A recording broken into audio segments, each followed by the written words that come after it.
लहानपणापासून आपण आपल्या आईला सहावारी साड्यांमध्ये घरातली सगळी कामं करताना अत्यंत सोयीस्करपणे करताना पाहिलंय. पण तुम्हाला माहितीये का की ही नेव्ही स्टाईल कोणी डेव्हलप केली आहे ते? Welcome to काठपदर series.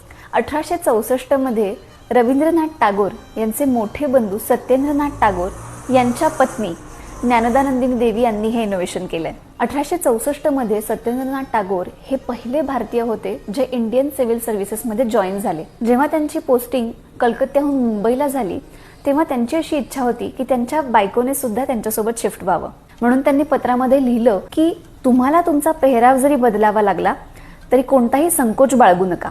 पण त्यांनी असं का लिहिलं असेल? कारण त्या काळी काही बंगाली प्रतिष्ठित घराण्यांमध्ये अंदरखाना म्हणून एक कन्सेप्ट होती, ज्याच्यामध्ये स्त्रिया ज्या साड्या नेसायच्या त्या अत्यंत ट्रान्सलुसंट असायच्या आणि त्याही without any inner garments.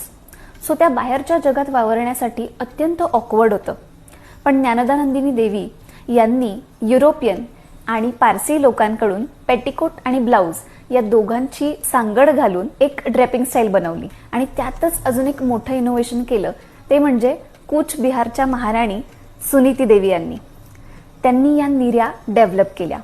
So अत्यंत प्रॅक्टिकल असं इनोव्हेशन यांनी घडवून आणलंय.